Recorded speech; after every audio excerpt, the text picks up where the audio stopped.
So regression, right? Regression and machine learning is basically, it's a pretty simple concept. Regression is a specific concept that comes under supervised machine learning, where you have something X and something called as Y. Okay, X is independent because X is not dependent on anything else, but Y is dependent on X. So that's what we call X and Y. So X is basically, you can consider it as any data with which you're going to predict something that is your Y. Okay, X is your source data. With that, you're going to predict Y. Okay, Y is your target data. You can call it target variable. You can call it, or you can call it label, or you can call it dependent variable. And X is going to be your independent variable. Okay, so let me give you a couple of examples and applications so that you understand it much better. Example. You have usual data set that everybody would take is the Titanic's disaster data set, where they have information about, so it's in Kaggle. I can go over it quickly. So,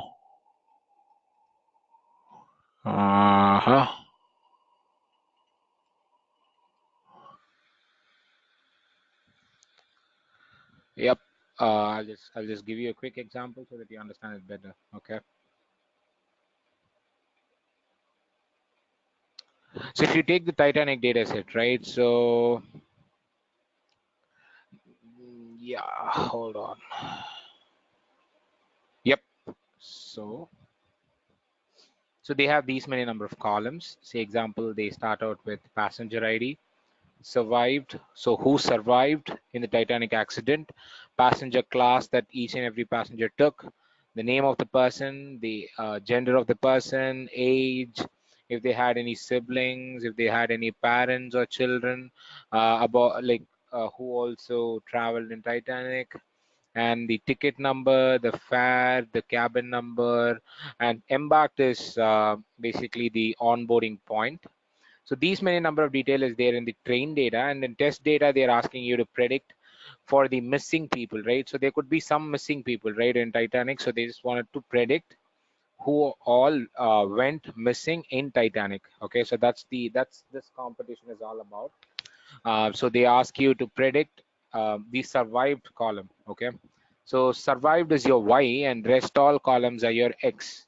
Okay, the rest all columns are your X, and survived is Y. So this is what is a regressive problem, where if your Y is continuous data. So to explain what is continuous data, right? So data, if you take two different data within the data itself, if you could find infinite number of values between the two data, right, that is a continuous data. Example, age. Say example, if I give an age of 25 and if I give an age of 27, then you could find infinite number of values between 25 and 27. Example is 25.00000001, 25.00000002. Like that, you could find n number of values between 25 to 25.01 itself. You find infinite number of values, right? That's the assumption in mathematics, right? So this is what, so these kind of columns are called continuous columns or continuous data. Example is age, weight, your age, weight. It could be anything that is where the number is free flowing and it doesn't have any discrete value, right? So that is a continuous variable. And if you want to predict a continuous outcome variable, then you should go for something called as the regression. Okay. Example is, if I want to if I want to do a housing price prediction, then I would go for regression. Okay. So inside regression, there is a specific topic called as linear regression. What if I could draw a line, consolidating all my data points? What if I could draw a line and fit in the line such that all the data points are covered, and if I want to do a new prediction, what I will do is, with that X, where that X and Y meets on that particular line is going to be my prediction data point. Okay, so with that I can I can procure the value of Y using a line. So that's what is all linear regression about. Okay, linear regression assumes a linear relationship between the outcome and the predictor variables. Okay, the outcome variable is your Y and your predictor variable is X. And what we are trying to do here is, linear regression uses the simplest concept of a line equation. So what is a line equation? Y is equal to mx plus c, but your the line that you draw is not going to cover all the data points, right? So in your prediction, your data point need not lie on the same line. It can be above the line, it can be below the line, right? So the distance between your actual data point and your predicted data point is going to be the error. That is the new thing that you would see over here. But other than that, the rest of the equation is a simple line equation, whereas y is equal to m into x plus c. Okay, where m is the regression weight or slope or coefficient. So you can call it a regression weight or slope or coefficient, which means 1 unit increase in x, how much units y is going to get increased is what is m gonna signify. So if x is increasing by 1 unit and y is increasing by 3 units, your m will be 3. If your x is increasing by 5 units, your y is increasing by 15 units, then your m value is going to be 3 again. So this is what is your m value. This is what is your slope. And the next one is called the intercept. C is the intercept. So when I say intercept, what it means is in this equation y is equal to mx plus c. For now, let's not consider e in place. Just y is equal to mx plus c.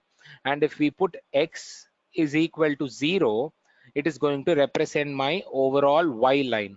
The y line is the place where your x-axis value is 0, right? So when I represent y line, so if I put x is equal to 0, y becomes my c, correct?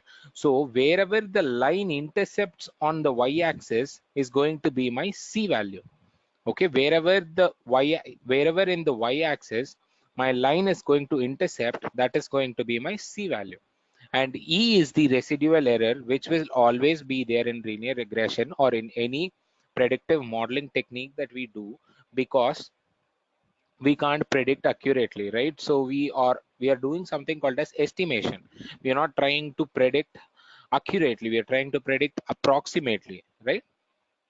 So to calculate m, so inside linear regression, we spoke about a particular method called least squares method. So in using least square method, if you want to predict something, then you can go with this type of a prediction where you can use this formula where m is equal to summation of x minus x bar into summation of into y minus y bar, where your x bar means mean of x, where your y bar means mean of all the y values, whereas x minus x bar, the whole squared summation, is your denominator. Once you calculate the slope value in this particular equation using this particular equation, in this the number of unknowns are, you have y, you have m, you have x. So now to calculate c, you can put the equation as c is equal to y minus m into x.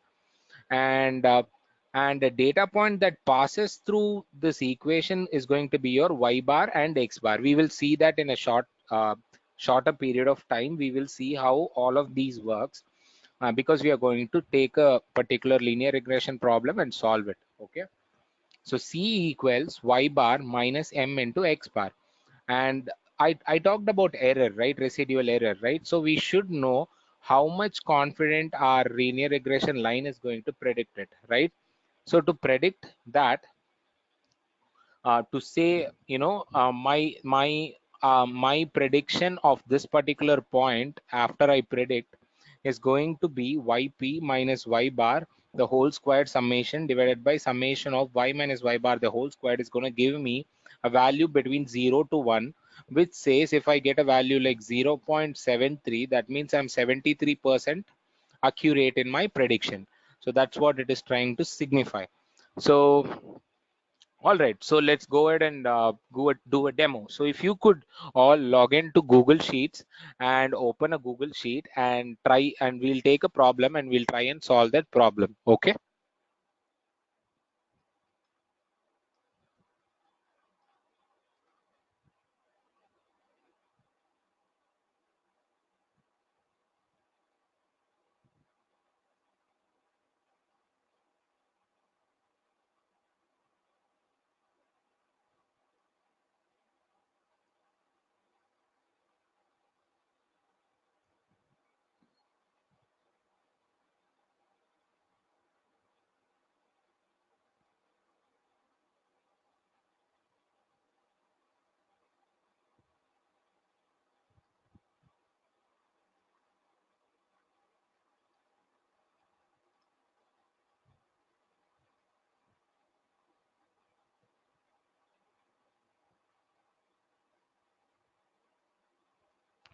All right.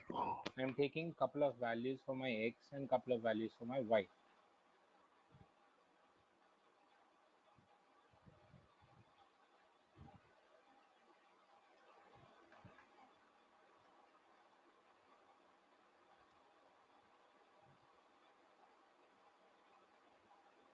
If you see, it is linearly increasing on a whole, but it has its own errors. So after the third data point, the fourth data point is decreasing.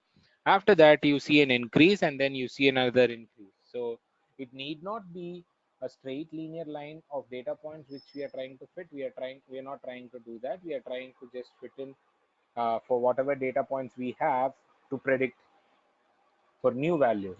Okay. So to figure out m, first of all, so the steps would be to calculate mean of x and mean of y is the first step. So how we can calculate mean of x? First, let's solve this problem using Excel sheet, and then we'll open Jupyter Notebook and try to code the same in Python from scratch. Okay. So this is the way I can calculate the average of all my data points. So this is my x bar, and this is my y bar. So this is my x bar and this is my y bar. So let me bold it so you understand it in a much better fashion. So now I want to calculate m. So for to calculate m, my formula is x minus x bar into y minus y bar summation. So I'll split the problem into different pieces. First I'll calculate x minus x bar. X minus x bar. To calculate x minus x bar, I have to subtract this value with this value.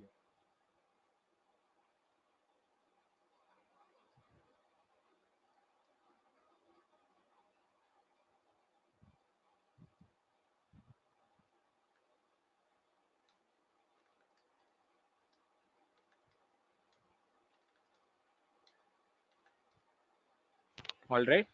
So now let me calculate y minus y bar.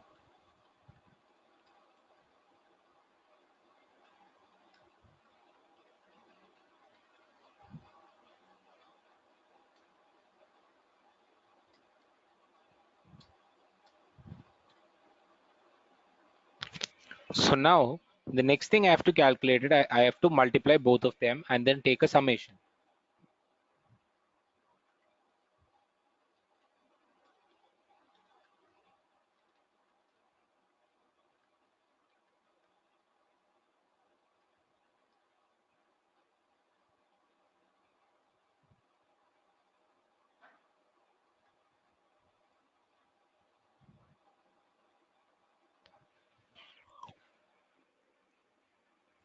I'm now taking a summation. So this is my numerator value.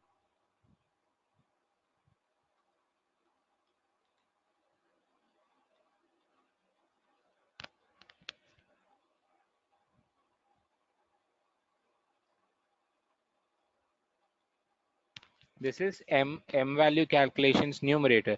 To calculate the denominator, x minus x bar the whole squared should be calculated.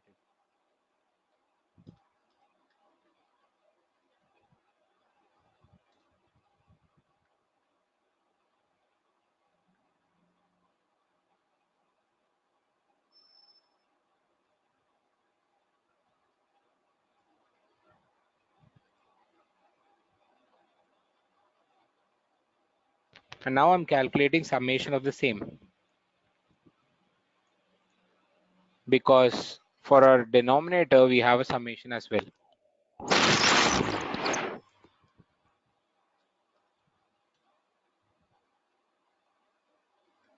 Now can anybody on the call say how to calculate m with numerator and denominator?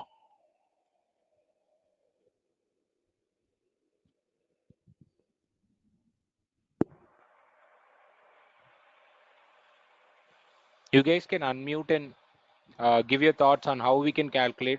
We have m's numerator and we have m's denominator. So now how can we calculate m?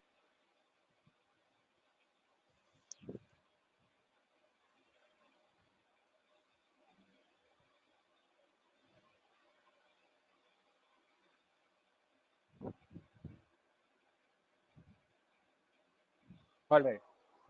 M can be calculated in a simple way. It is numerator divided by denominator. So this is your M value. So you see an increase between values in 1.45. 1.45 is the increase as your X increases in 1 unit. Your Y increases in 1.5, 1.45 units is what is this algorithm trying to say to us. So now the next step in our demo is to calculate C, right? To calculate C, C is equal to Y bar minus M into X bar. So to calculate C, Y bar, this is my Y bar that I had calculated, is equal to Y bar minus, this is my M into X bar. So my C value is going to be 6.4. So it starts at 6.4 and it goes till 16 is what my algorithm is trying to say. So let's now try to visualize how it looks.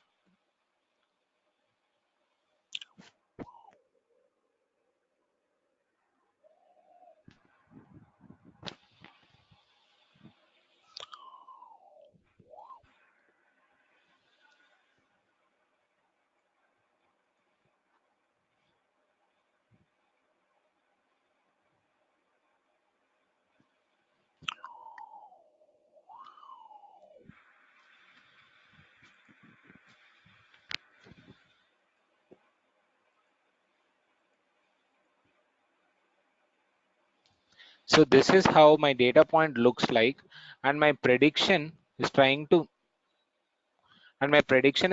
say that in y-axis my prediction starts at 6.4 and then it goes. So that's what this is trying to say. C is the intercept on y-axis where x is equal to 0. That is one data point before this, and it should be somewhere around 6.4, and then it increases 1.45 unit as it goes.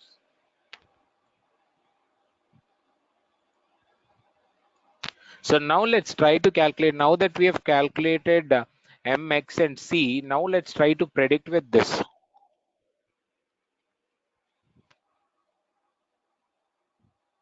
How can we predict? We can actually use the same equation y is equal to mx plus c for now to predict, right? We can use m, we have m and we have c. With this we have to just multiply with the same x values to predict the values for these values itself.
Oh, I'm so sorry guys.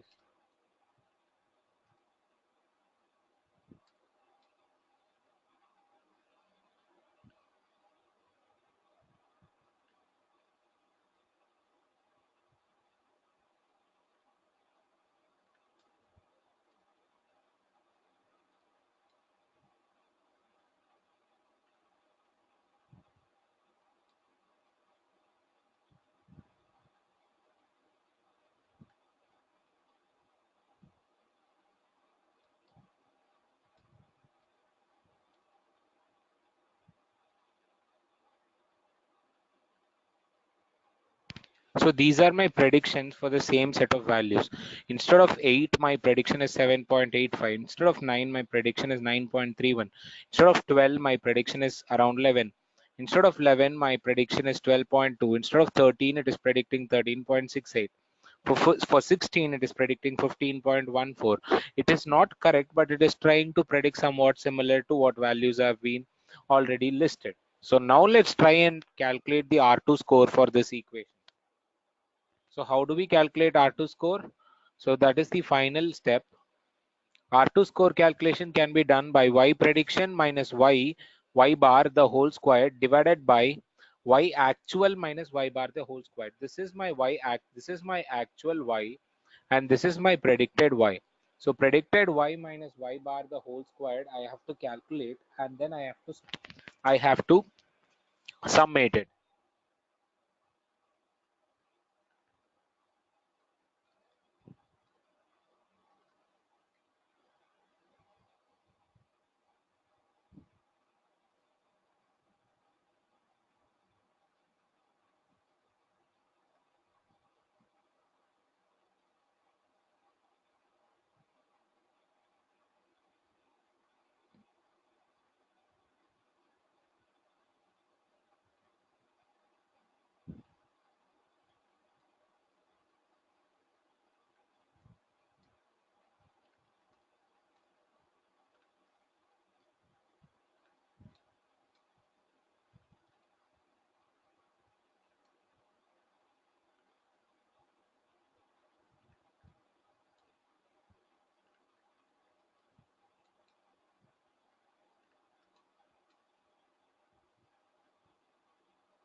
Now I'm taking a summation. So hold on. If I take a summation of y predicted minus y bar, it will always be 0. I have to, that is why the formula is y predicted minus y bar the whole squared, and then I summate it.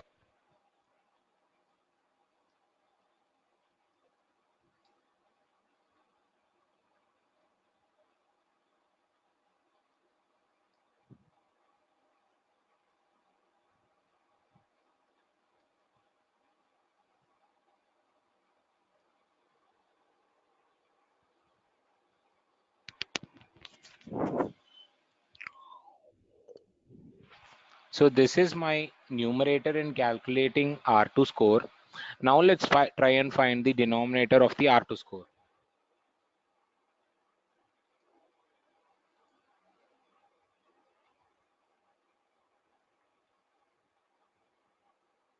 I already have y and y minus y bar. I just have to square this to figure out y minus y bar the whole square.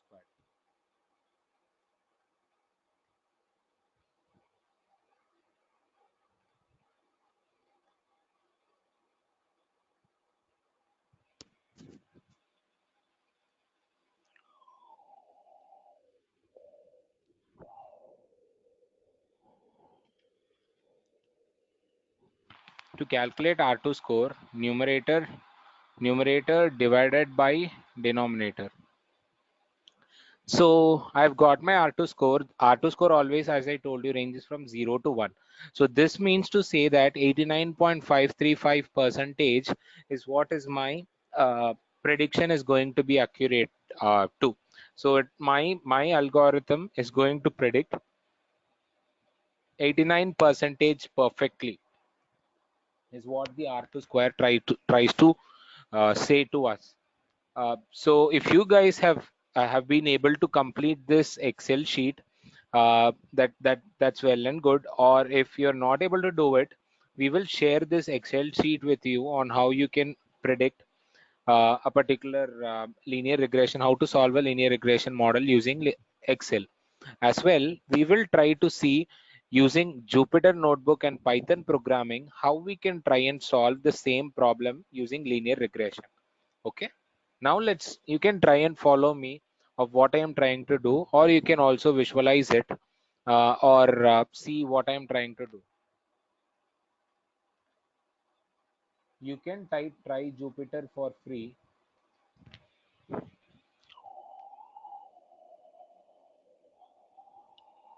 It will take you here. You can either use try classic notebook or try Jupyter lab. I am going with classical notebook because I've been used to that.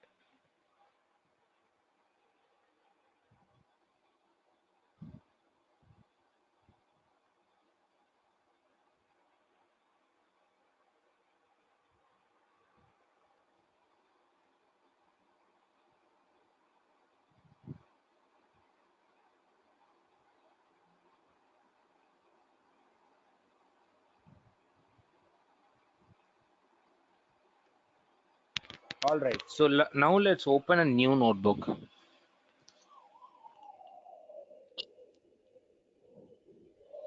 To open a new notebook, file, new, Python 3. So here is my new notebook. Let me rename it to Linear Regression.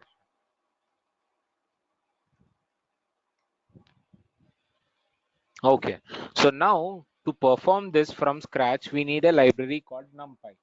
So I am going to import NumPy, and I'm going to keep an alias so that I don't need to type NumPy every time, but the alias. So I'm renaming NumPy to NP.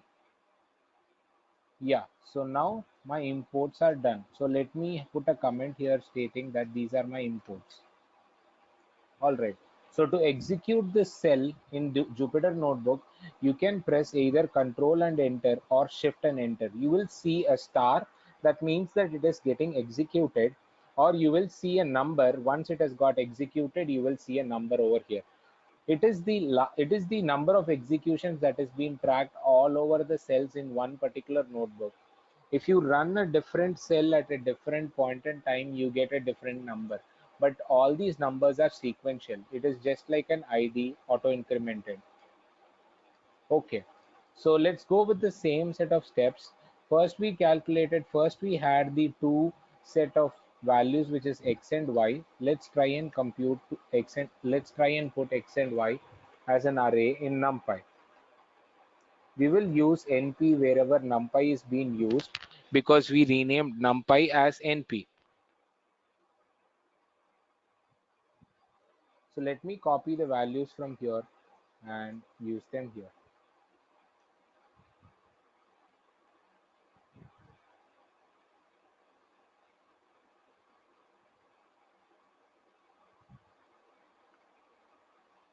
So this is going to be my x, and I will copy my y as well. 8, 9, 12, 11, 13, 16.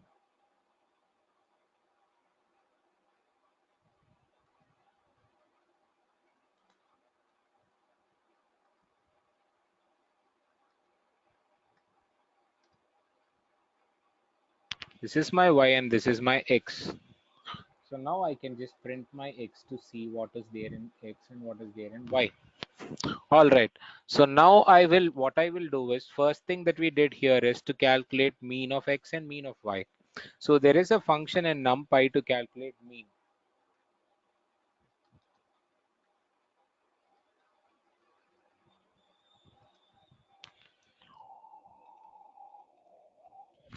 So this is how we can calculate mean. So x bar that we got here and the x bar that we are getting here are same.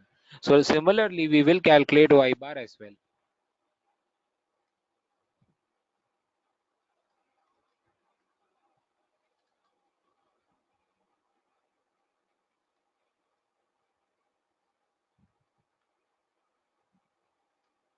So this is my y bar.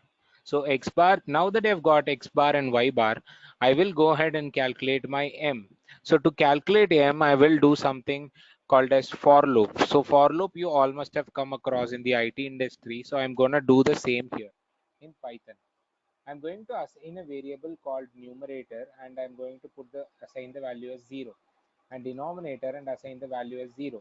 I'm assigning both of them 0 so that I want to do a continuous summation. So let me go ahead and show you that. So let me for loop it for a new variable called I in the range of length of x. This means that it will iterate. This I is a new variable that is getting created, and that will iterate in the range of what is the length of x. The length of x is going to be 6 values, and range of length of x is going to iterate that I from 0 to 5. So that with which you can get x of I like this. X of I like this.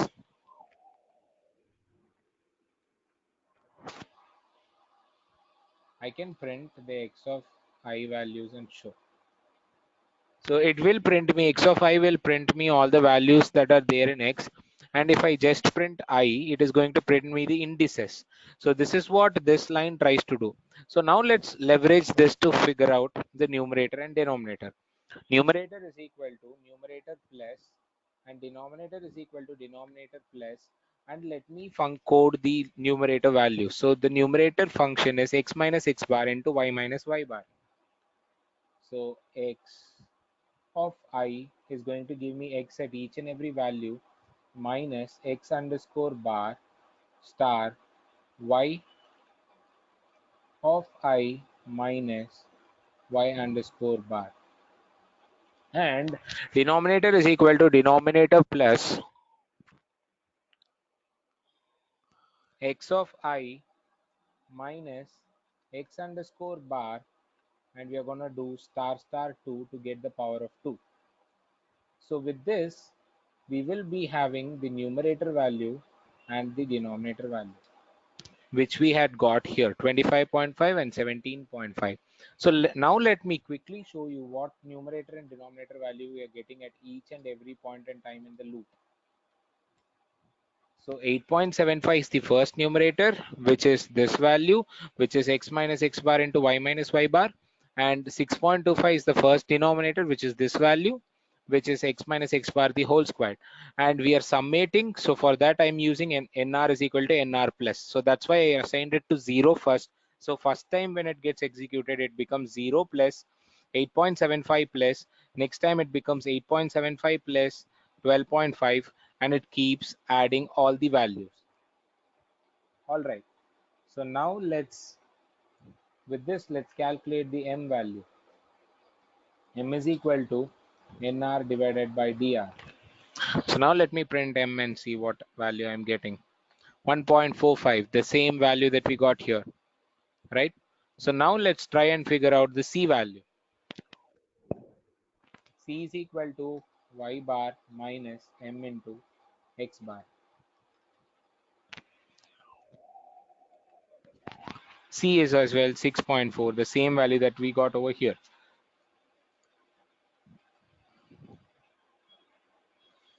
All right. So with this, now we will try and predict for the x values. All right.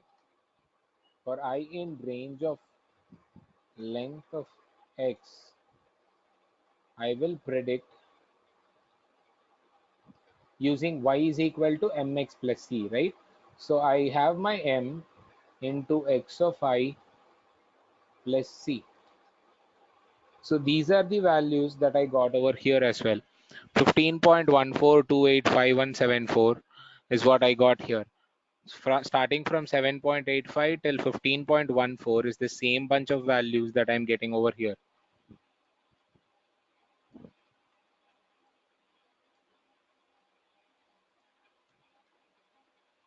So these both values are same. Okay, now let's calculate the R2 score as well. Similarly, I'm just creating a new numerator value and denominator value for R2 score, and I'm going to try and figure it out.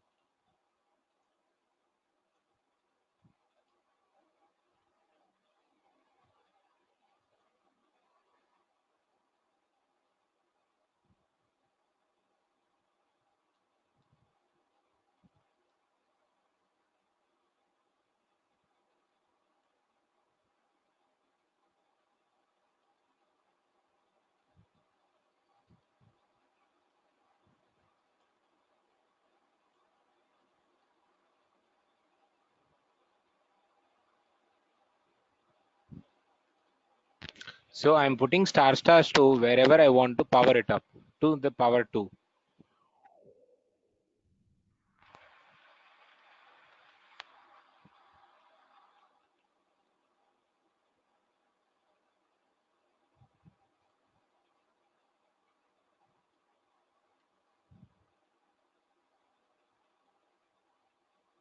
So now to calculate R2 score, I will do a division between RNR and RDR.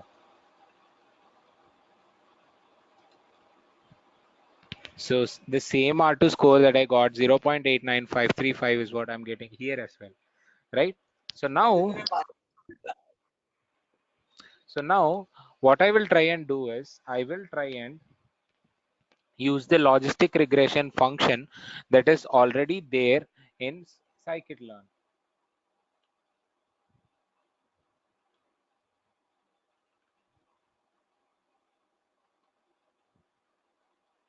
I just programmed this overall linear regression problem from scratch. I'm going to use a library to figure out the problem and showcase the solution to you.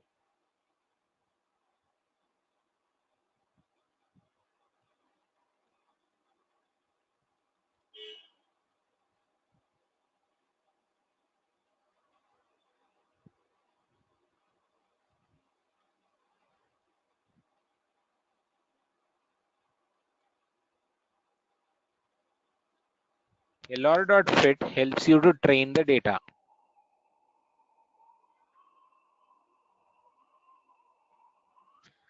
So when I just put x comma y, it will throw me an error and ask me to reshape it to -1 comma 1 because the data set is one dimensional for your x. So x is when you want to figure out something, when you want to predict with something, I don't have any clue on x, whether it's a column or it's a row.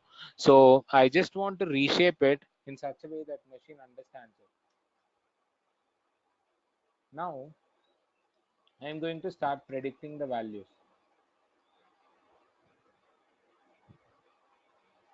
So if I predict, I'm getting the same values that I did it in Excel as well as I did it over here to predict the values. So 7.85, 9.31, 10.77, and 12.22, 13.68, and 15.14. So the same bunch of values is what I'm getting here. And if you want to see the slope and coefficient, slope or coefficient and intercept, you can just put LR dot coef underscore. This is your coefficient. This is your M value, 1.45. LR dot intercept underscore. You'll get 6.399995, which we got as 6.4, which is rounded off to 6.4 is the other value that we got. With this, I can also say what R2 score I got. LR dot score of x dot reshape of -1 comma 1 comma y. The same R2 score that I got for the rest of the value, I'm getting it over here. So this is how we perform linear regression using libraries, linear regression from scratch. So basically, now let me take you to the applications of linear regression, right? So uh,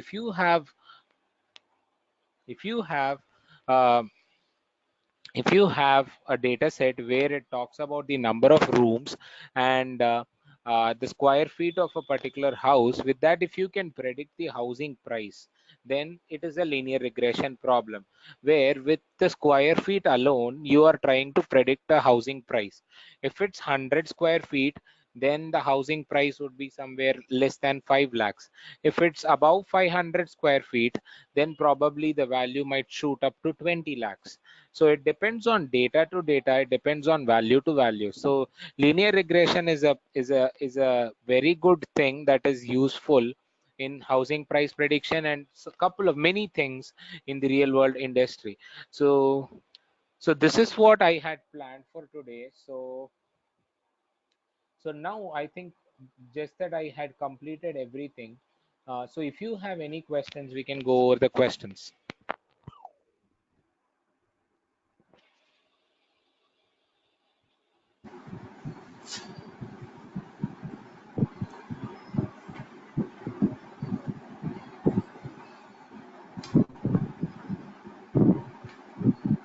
Hey, if anybody has any questions, you can please voice over. Yeah, but, yeah, but Manohar here. Actually, you just given the accuracy about 89%, right? So in the Correct. real-time scenarios, I'm not satisfied with the 89%, I just want to go for another accuracy which is better than 89%. So how can I go that? I mean, is it possible to go with another algorithm, or in a real Uh, in the yeah. scenarios So good. you guys will Yeah. check with another algorithm? Correct. Very good question. So you can go always with another algorithm. But what I'm trying to say here is this 89 percentage is for this data itself. This X value and given this X value to predict this Y value, my accuracy is 89%. So in when I test it with actual values that I want to test, right? The real world values need not be in the sample itself. Say example, let's take these are your square feet and these are your housing prices. Okay, so with this values, if I get a new square feet of 7, right, which this data, which this machine learning model has not even seen, then what happens is actually you're going to get a whole new value, and the machine also cannot calculate the actual value what it could have been, right? So this 89% is always a moving value. It is not a constant value for this algorithm, as this is the only thing. And as you told, right, there are a lot of strategies that we teach over here on how you can improve the accuracy, what type of algorithm you should choose based on a problem statement, and how, what are the different ways to improve accuracy. In linear regression, we didn't see something called as hyperparameter tuning. Linear regression function has these many number of parameters. So there are different ways to tune your parameters in such a way that your linear regression understands the data. So there are different ways to do that, and there is scope of improvement in data science. So that is the reason why data science always requires humans to solve the problem, whereas in any other field it could be automated by bots to take up any task to complete the work. Did I answer your question, or you require more Yeah, of course. additional details? Yeah, yeah, perfect. It is. Yeah, thanks. Thanks, Ram. Any other has any questions?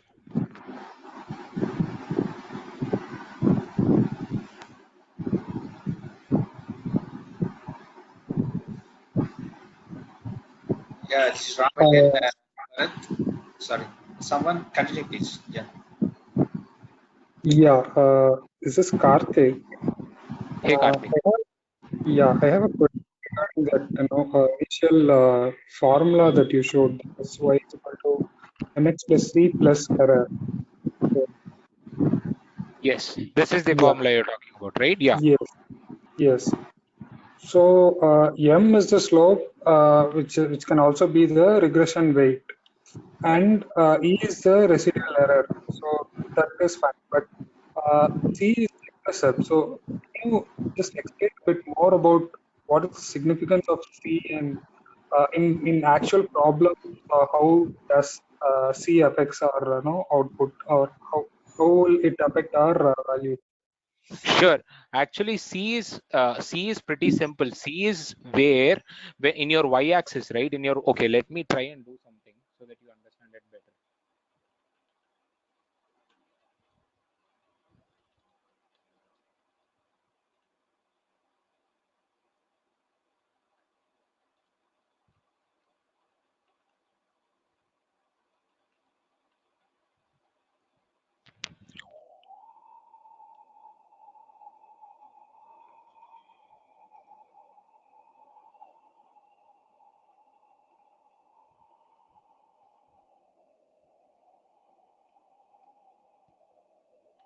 So these are your data points, right? These are your data. This is how your data point looks like.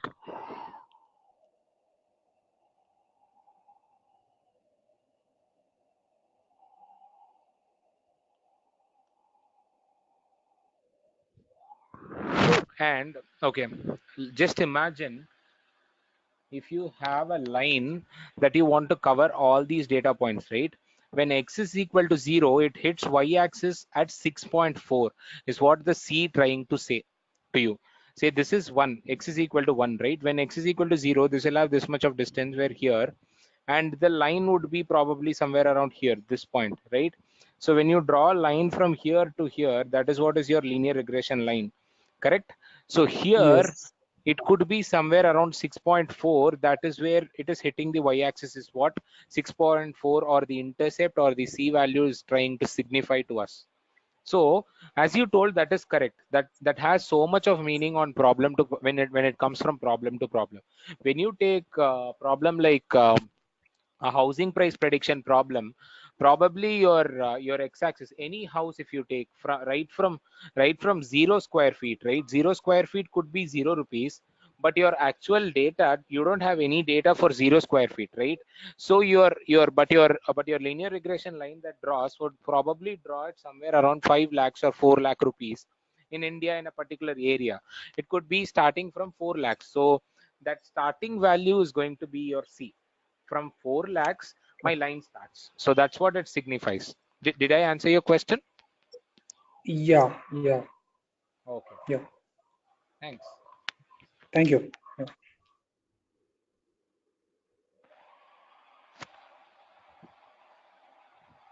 If anybody has any questions, we can go over it, or I have my talk done.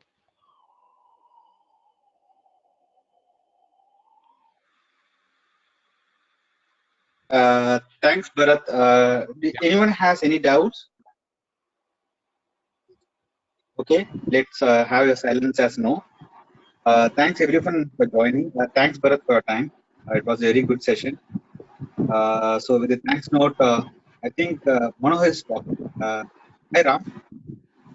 No. I just want to ask something like I just want to see the problem in that plot. Is it possible to do that? Yeah.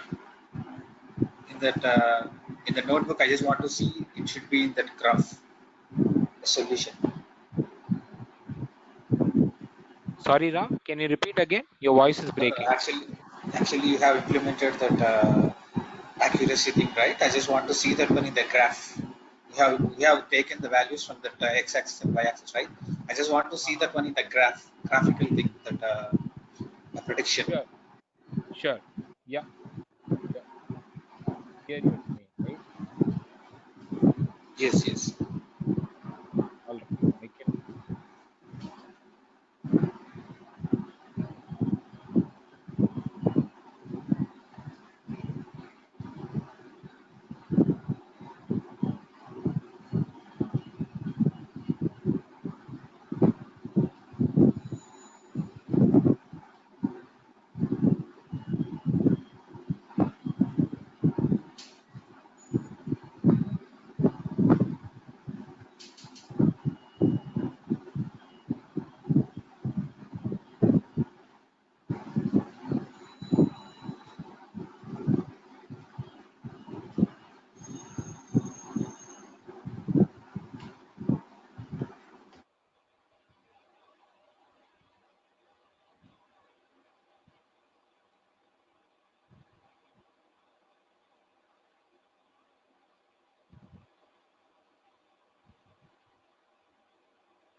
So now you're able to see this is how the line looks like. Probably I'll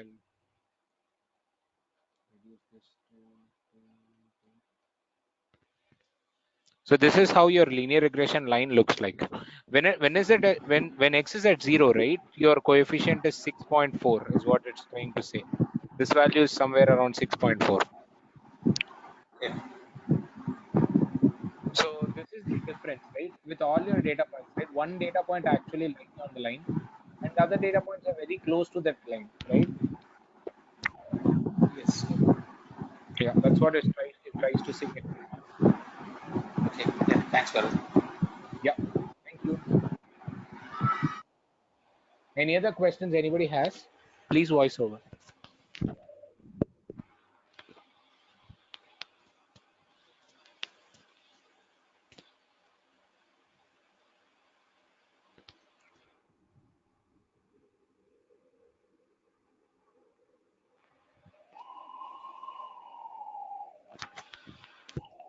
All right.